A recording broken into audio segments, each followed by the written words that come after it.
Hello and welcome to today's lesson on the life cycle of massive stars, which is part of the space topic in GCSE Separate Science physics.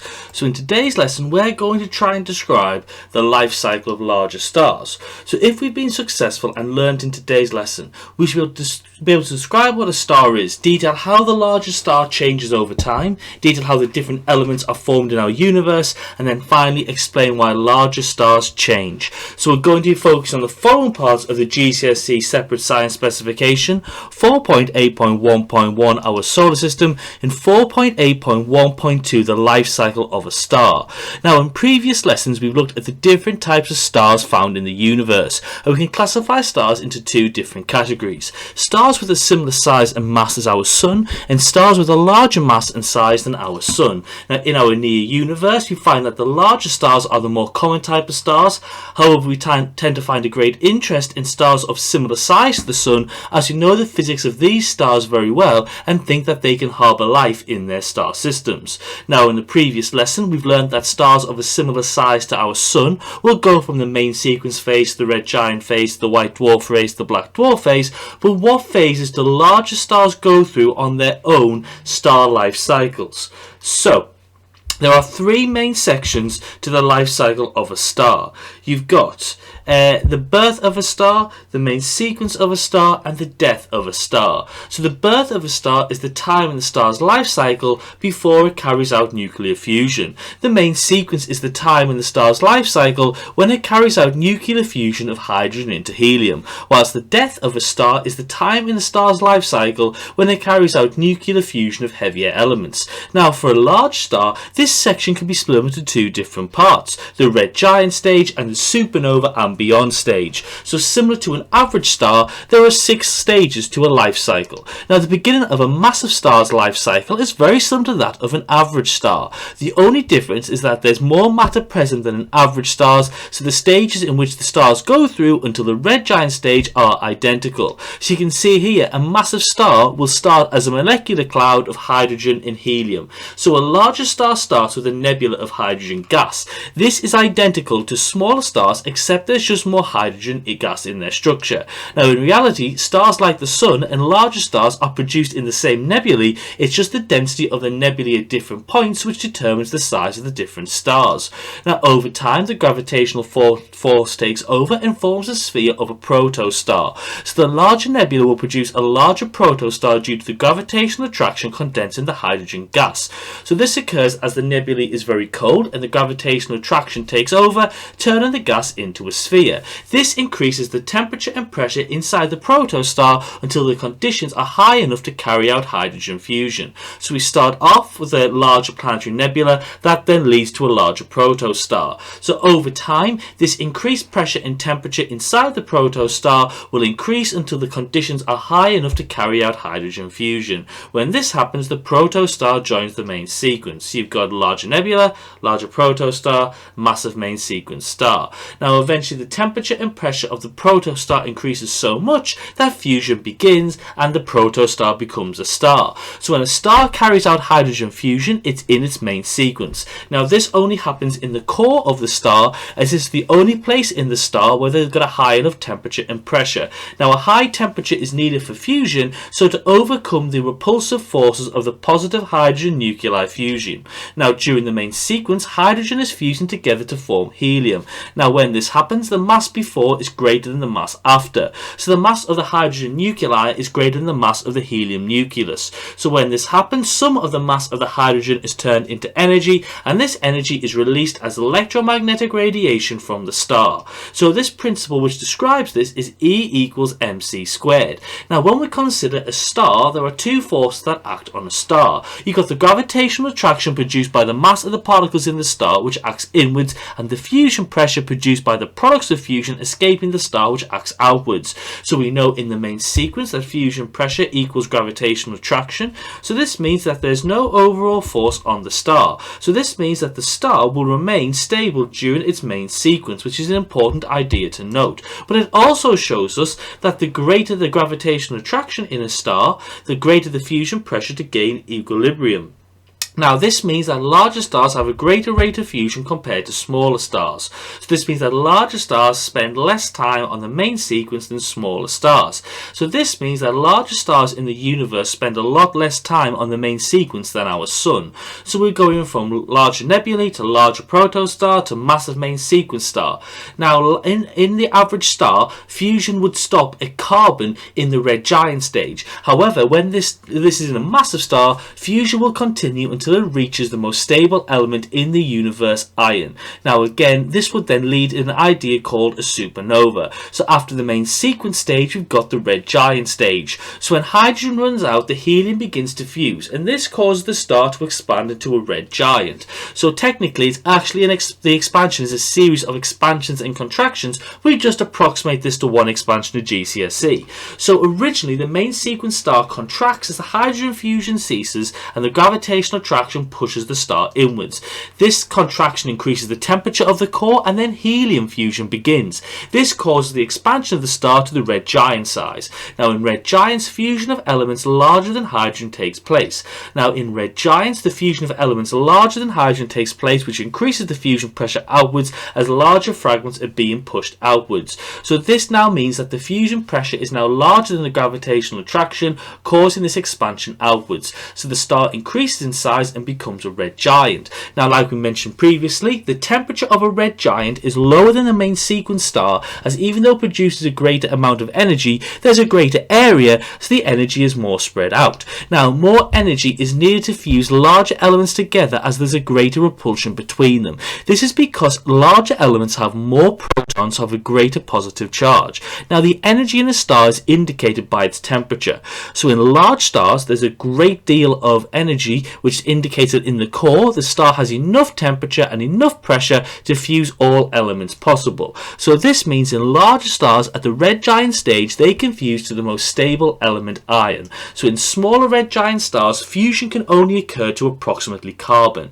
Now, we only go up to iron because it's energetically unfavorable to fuse elements larger than iron. So this means that fusions to elements larger than iron do not occur. So this means that once the fuel fuses to make iron, the fuel which is used for fusion has depleted, so fusion stops. So now we've only got one force acting on our star, gravitational attraction, causing the star to implode into its core. Now this implosion increases the pressure, increases the temperature of the core to produce a cataclysmic explosion. Now this explosion is called a supernova. Now this explosion distributes all elements produced at the red giant stage into space to form a new nebula. So this explosion will allow the stellar cycle to start again, but the temperature at the core of the supernova during the supernova is thought to be 100 billion kelvins. Now, it's important to note that the shock wave and extremely high temperature and pressure rapidly dissipate but are present for long enough to allow for a brief period during which the production of elements heavier than iron occurs. Now this increased energy overcomes the decrease in nuclear stability. So these are the only conditions found in the universe where we believe elements larger than iron form. So this is an image of a supernova remnant. So just to clarify, this will go on to form a nebula for a further stellar cycle. So the supernovae eject the elements into the universe to form new planets, to form new stars. Now it's important to note that they will distribute all the naturally occurring elements. So it's important that we can sum up element formation in the universe with the following picture. So you can see here that the element that the star cycle starts with is hydrogen, whilst the element that gets produced in the main sequence is helium.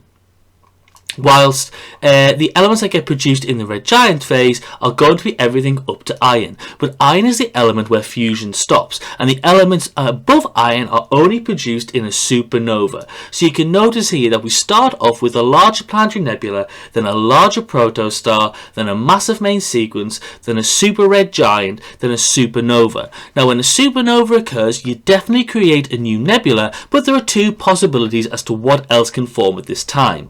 Now the remnant of a supernova tends to be the core of neutrons, a neutron star. Now, a neutron star, as the name suggests, is a star which complies completely of neutrons. So this means that there's little empty space inside the star. The neutron star has a nuclear density, not an atomic density. So because the neutron star has a high density, it means that it has an extremely large gravitational field. So the speed to escape this field is very high, almost the speed of light. Now, it's important to note that stars of neutrons form as the neutron is the most stable subatomic particle when found in a large system. Now, also, neutrons cannot be completely compressed, as something called the strong nuclear force becomes repulsive at 0.7 times 10 to the minus 15 meters. So neutrons cannot be completely compressed because of this repulsive force. So this means neutrons cannot be completely crushed out of the universe, and this allows neutron stars to form, which we call neutron degeneracy. And here's an image of what we believe to be a neutron star. So the core of a star left behind from a supernova explosion is gravitationally compressed until it forms a core of neutrons, the neutron star. Now, these types of stars have an extreme gravity. To escape the Earth's gravity, you need to be travelling at 11.2 kilometers per second, whilst neutron stars have an escape velocity of around 100,000 kilometers per second, about a third the speed of light. So if you went into the atmosphere of a neutron star, you'd be accelerated tremendously by the star's gravity, and this would destroy all your atoms and turn them into neutrons. Now, just a sugar cube of neutron matter would weigh about 100 million tons on Earth. If the neutron star was the size of Newcastle, it would weigh 500,000 times that of the Sun. However, if a neutron star is formed slightly bigger, something extremely interesting can happen. So if the core of the compressed star is so large that its gravitational field is so strong, not even light or any electromagnetic radiation can escape it, so we formed a black hole. Now, black holes of stellar mass are expected to form when very, very massive stars collapse at the end of their life cycle. So if a neutron star is so large, we then call it a black hole. So a black hole is a neutron star which is so massive and so dense that its gravitational field does not let electromagnetic radiation leave it, which means nothing can leave it and escape it. So as nothing can leave a black hole, it appears black. So either a black hole or a neutron star is produced at the end of a large star's life cycle. Now, the black hole is then theorized to exist until the end of the universe, but technically we do think a black hole evaporates slowly over time due to an effect called Hawking radiation. Now, there are actually two sections to a black hole: the singularity, which is the object which produces the gravitational well, and the event horizon, the closest you can get to a black hole before you can no longer escape. And interestingly, the distance between the two is called the Schwarzschild radius. Now, a black hole or neutron star is not found near a nebula after a supernova due to the conservation of momentum. So you'll notice that before a supernova occurs, when we're in the red giant stage, there's no movement, so there's no overall momentum. So to conserve momentum in a supernova, this means in the supernova explosion there must be no overall momentum to conserve this momentum. So to produce no momentum, the two objects, the nebula and the neutron star / black hole, must have opposite directions of motion to cancel each other out. So this means that they must move in opposite directions, which results in the neutron star or black hole being very far away from the nebula that was created at the same time. So this allows the nebula to start the new cycle again and produce new stars. So you can see here our life cycle of a large star going from a larger planetary nebula to a larger protostar to a massive main sequence star to a super red giant star to a supernova, which then forms a nebula and either a neutron star or a black hole, which we can observe here in this particular image, and we can also observe here and contrast it to the life cycle of an average star. So let's just clarify one more time before we finish the life cycle of a large star. So you start off with a large amount of cold molecular gas, hydrogen and helium, in your larger nebula. Then in the larger protostar, nuclei of hydrogen and helium begin to clump together under gravity, heating up the nuclei, allowing for fusion to start. Then the massive main sequence star, hydrogen nuclei are fused to form helium nuclei, releasing large amounts of energy. Then in the red giant stage, helium nuclei are then fused to generate energy. We then undergo a supernova, which is an explosion caused by the removal of fusion, spreading the outer gases out into the planetary nebula. So then we go back to our planetary nebula to start our main cycle again, but we're also left behind with a neutron star, a compact core consisting of neutrons, which is the explosive material left behind. Or a black hole, a core of material so dense that its gravity is so strong that nothing can escape its pull, not even electromagnetic radiation. So let's just summarize what we've learned. We should know that the sun and any star was formed from a cloud of dust and gas and nebula pulled together by gravitational attraction. And I should explain how at the start of a star's life cycle, the dust and gas are drawn together by gravity to cause fusion reactions. And the fusion reactions lead to equilibrium between gravitational collapse of a star and the expansion of a star due to fusion energy. So a star will go through a life cycle. The life cycle is determined by the size of a star. Now remember, fusion processes in stars all produce all naturally occurring elements. Elements heavier than iron are then produced in the supernova. So the explosion of a massive star, a supernova, distributes the elements throughout the universe. So if we've been successful and learnt in today's lesson, we shall be able to describe what a star is, detail how a larger star changes over time, detail how the different elements are formed, and explain why larger stars change. So I hope you've enjoyed today's lesson on the life cycle of massive stars, which is part of the space physics topic in GCSE Separate Science physics. So I hope you've enjoyed this lesson and have a lovely day.